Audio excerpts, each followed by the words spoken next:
এবারে margin 50,000 plus হবে।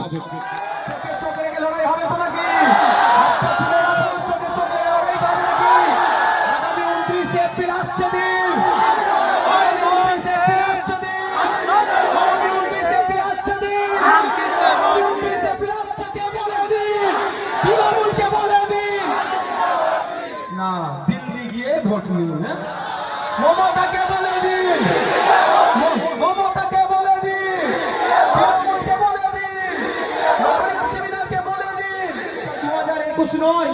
এখানে যারা বসে আছেন এই দাদাটা 2021-এর আগে রাজনীতি করে, তো কিন্তু আমরা 2021-এর আগে সে অর্থে রাজনীতি করিনি। কি তুমি করতে নাকি গো? আপনি করতেন মা? আমরা রাজনীতি কেউ করিনি।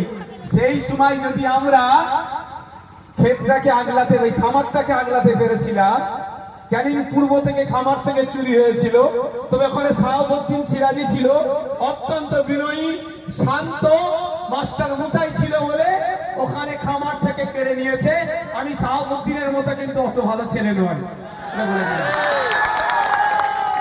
আর আমার এখন 2026 যথেষ্ট ভাবে জেল কেটে, মার খেয়ে, পুলিশের তাড়া খেয়ে, সম্পদ নষ্ট করে যথেষ্ট ভাবে রাজনৈতিক ভাবে আমরা প্রতিষ্ঠিত হয়েছি, পলিটিক্সটা বুঝেছি।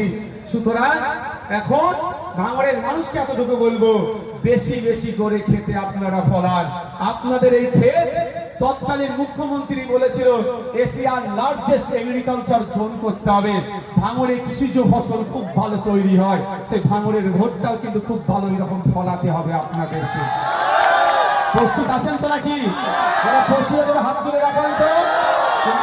চোখে চোখে রেখে লড়াই হবে তো নাকি? হাতটা তুলে রাখুন, চোখে চোখে লড়াই হবে নাকি?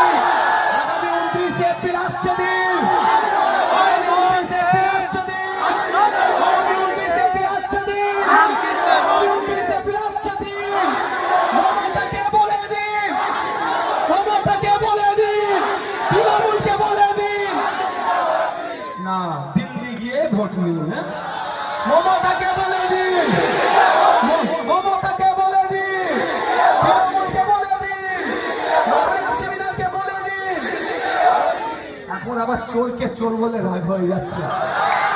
250 লোক কিনে রাস্তায় গড়াগড়ি করছে। আমার মনে হয় রাগটা কেন হয়েছে বলুন তো? ওকে সার্টিফিকেটটা কম দেওয়া হয়েছে বলে। বুঝতে পেরেছেন? ও ওর থেকে বড় সার্টিফিকেট ধারী, আর তাকে আপনি ছোট করে দিয়েছেন, ওই জন্য রাগ হয়েছে। আমরা সবাই খোলা মনে ভোট দেব। আমার বিশ্বাস, আস্থা ভাঙড়ের মানুষের প্রতি, ভাঙড়ের মানুষের সাথে মিশে যেটুকু আমি উপলব্ধি করতে পেরেছি, এবারে মার্জিন 50,000 প্লাস হবে তো নাকি? তাহলে এখানে ভাঙড় পাটটা ছেড়ে দিচ্ছি। রাজ্যের মানুষ যদি আমাদেরকে, সংযুক্ত মোর্চা কত বড় ছিল, এবারে সিট সমঝোতা হয়েছে, বামেদের সাথে আমাদের সিট সমঝোতা হয়েছে। কিছু সিটে এখনো আমাদের বামেরা সমঝোতা করে উঠতে পারছে না, এখনো আমরা টাইম দিচ্ছি। ভাবো তোমরা বীরত্বের স্বার্থে, বিজেপিকে আটকানোর স্বার্থে, তৃণমূলের দুর্নীতির হাতে, দুর্নীতিকে বন্ধ করার জন্য আমরা অনেক স্যাক্রিফাইস করছি, আগামী দিনেও স্যাক্রিফাইস করতে প্রস্তুত আছি। কিন্তু দীর্ঘদিনের দল, পুরাতন দল, তাদের হাতে আমি দায়িত্ব তুলে দিয়েছি। আপনারা বলুন কিভাবে গেলে জোটটা হবে। আমরা আমাদের এন্ডে রাখছি না, বামেদের হাতে তুলে দিয়েছি যে আপনারা বলুন কোন পথে গেলে জোটটা হবে, সেই পথে আইএসএফ যাওয়ার জন্য প্রস্তুত আছে। বাংলাকে বাঁচাতে হবে, আইএসএফ পার্টিকে বাঁচানো শুধু লক্ষ্য নয়, বাংলাকে বাঁচানোর জন্য বলেন কি কি করতে হবে, আমরা সেই প্রস্তুত আছি। গুটি কয়েক সিটে এখনো আমাদের আলোচনা চলছে। কিন্তু আপনাদের বলবো, আপনাদের আত্মীয় মিনাখাতে আছে, হাড়োয়াতে আছে, ক্যানিং পূর্বে আছে, বারাসাতে আছে, বসিরহাটে আছে, রাজারহাটে আছে, যেখানে আত্মীয় স্বজন আছে তাদেরকে বলুন, যেখানে যেখানে খামচিহ্ন ভোট প্রার্থী দিয়েছে, খামচিহ্নকে জেতাতে, আর খামচিহ্ন যাদের সাথে যে ধর্মনিরপেক্ষ শক্তিগুলো আছে, যাদেরকে সমর্থন করছে, তাদেরকে জিতান। একটা সুন্দর সকাল উপহার হবে। যেই সকালে ওই 1500 টাকার ভাতা নয়, 1500 টাকার ভাতা মানে দিনে 50 টাকা।